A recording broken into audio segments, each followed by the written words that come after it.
Okay, I'm going to start a new book this morning for a project for our 5th through 8th graders. Um, they are going to be writing their own diary, and this is an example of a historical diary, which is what we're going to be doing. This is written by a little girl named Meg. In book 1 of her diary, Meg must leave her beloved family behind and move in with relatives on the Kansas prairie to escape a cholera epidemic in St. Louis. Meg's spirit and will help her adjust to the rugged country lifestyle, even as she hopes every day to be reunited with her family. This took place in 1848. We've been studying history this year, and we are right around the Civil War time. So I thought this would be a great example to read and enjoy. Not only is it at the perfect time in history, but it also deals with an epidemic similar to the pandemic that we are currently dealing with. So I thought it would give us some ideas of what kinds of information would be helpful to document in a historical diary. So in a historical diary, we are leaving a record for generations to come, and I thought that would be kind of fun for us to do since we are living in what will be another historical moment. So this is from the My America series, As Far as I Can See, Meg's Prairie Diary. St. Louis, Missouri, 1856. May 15, 1856. I am Margaret Cora Wells, also known as Meg. I have never before kept a diary. Mother gave me this one for my 9th birthday. I only wish it had a lock. That way I could keep out my nosy 7-year-old brother, also known as Preston. May 16, 1856. Nothing exciting happened today, but soon I hope to write about these adventures. Number 1. Boating with my best friend, Julia. Number 2. Acting in my school's spring play, The Tempest. Number 3. Going to church wearing one of the fashionable new hoop skirts, also known as a cage. May 17, 1856. This afternoon, Mother told me to dress for a birthday surprise. I put on my white stockings, lace pantalettes, and 4 petticoats. Nellie slipped my lilac silk dress over my head. She fashioned all 24 buttons down my back with her button hook. I came downstairs. Father had hitched Brownie and Bess to the open carriage. I climbed in beside Mother and Preston. Grace had to stay home. She is only 4, and Mother says too young for excitement. Nellie held her, and she waved as we drove off. The horses' hooves clip-clopped on the cobblestones as we rode to the riverfront. So much was going on. Men moved boxes and trunks. They blew horns to say, "Get out of my way!" Press kept standing up to see. Twice he nearly fell out of the carriage. A whole city of steamboats was docked at the Mississippi River landing. Their smokestacks reached up to the clouds. Father calls them floating palaces. How I wish to ride on one some day. Father stopped the carriage in front of the new Barnum's City Hotel. It has just been built, right in the spot where so many buildings burned down in the fire of 1849. The hotel is very tall, 6 stories high. We went into Barnum's ice cream parlor. It had pink and white striped paper on the walls. I ordered peppermint ice cream. It was delicious, and it matched the wallpaper exactly. I wish it had matched my dress, for, I am sorry to say, I dripped a little on my front. Press chose chocolate. He even had seconds. Mother said his chin was a disgrace. I am now seated on a blue velvet chair. Mother and I are in the hotel lobby. We are waiting for Father and Press to bring the carriage. Next to my chair is a palm tree in a pot. When I am older, I hope to spend a night in this hotel. I am fond of luxury. Too fond, Mother says. But even Mother is enjoying herself this afternoon. How good to see her smile for a change. Later, I saw something terrible. I will never forget it as long as I live. When we left the hotel, our carriage became stuck in a jam of carriages and carts. We didn't move for a long time. We saw that a crowd had gathered at the courthouse. Father got out and walked ahead to see what was happening. Press said his stomach hurt. Mother said it was from too much ice cream. She said if he was going to be sick, he must jump out of the carriage. At that, Press jumped out. He was not sick, but he took off running through the crowd. Mother called after him to come back, but Press kept going. So I jumped out of the carriage and ran after him. I got hot from running. My petticoats were peppered with soot. How I wished Press had stayed home with Grace. I ran after my brother, but I couldn't catch him. He ducked under people's elbows. He wove through the crowd. Then he stopped short, and I nearly bumped into him. I grabbed his hand, but he yanked it away. Press stood in front of the courthouse.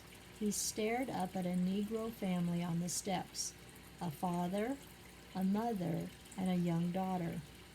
A man's loud voice startled me. It called out, "Tom, show how you walk." The Negro man walked. He moved stiffly.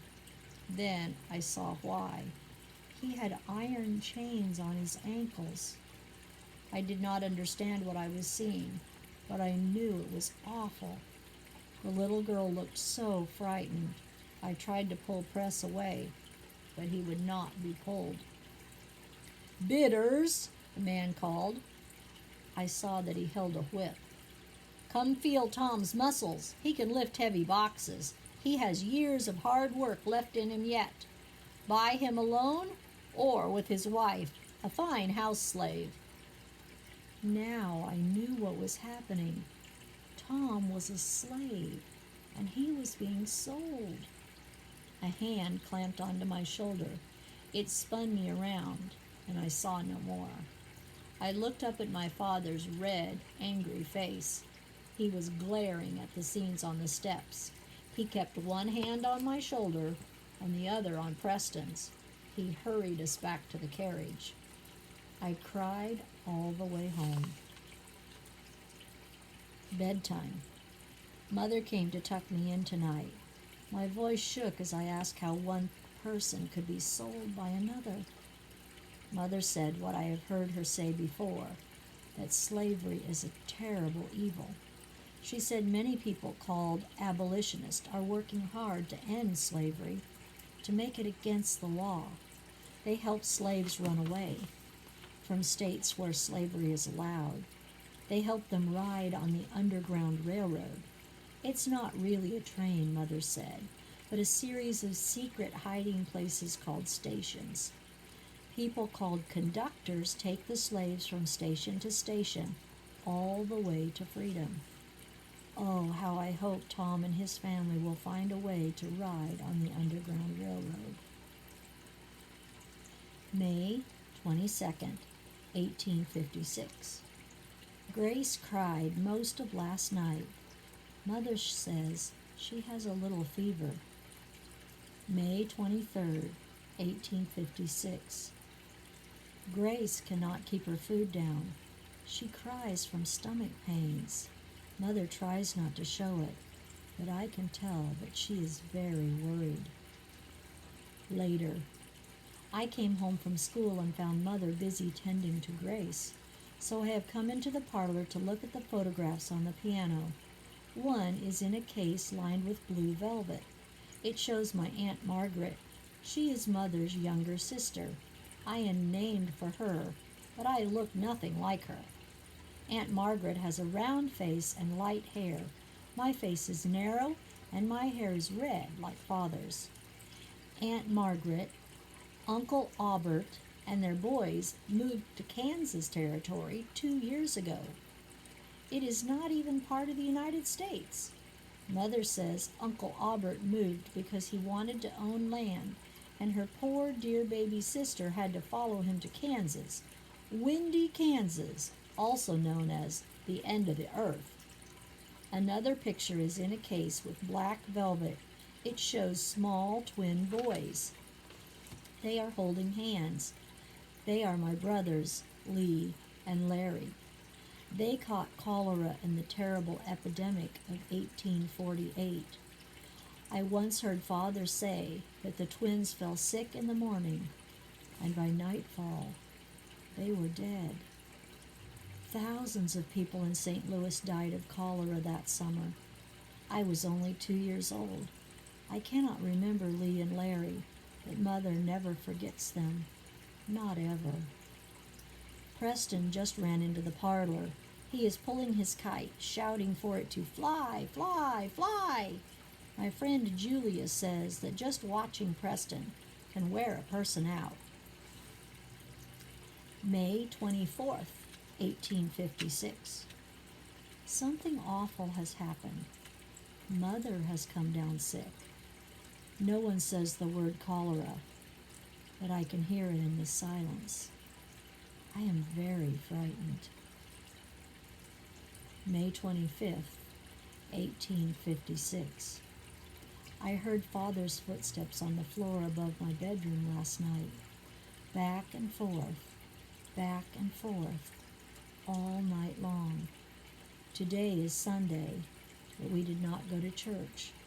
Father let his egg and toast grow cold at breakfast while he stared out the window. The boughs of Mother's apple trees are heavy with blooms, but I could tell that Father did not see the flowers.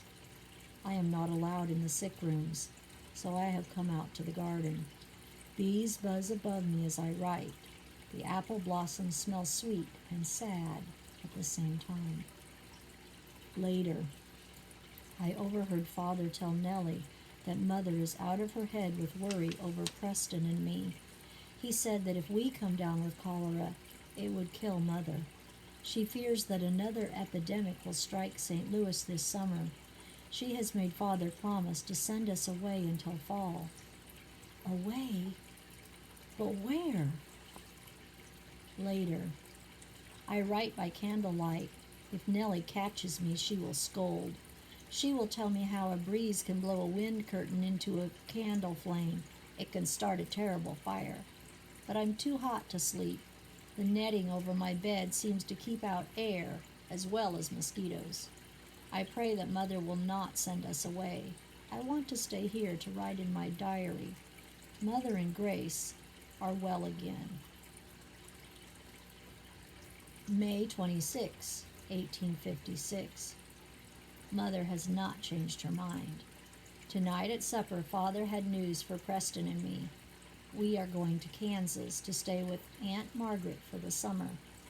Press whooped. He said he couldn't wait to fly his kite in windy Kansas. Preston is an ignorant little boy. I wish he were sick instead of Mother and Grace. Later, I do not wish that Preston were sick. I could never wish that.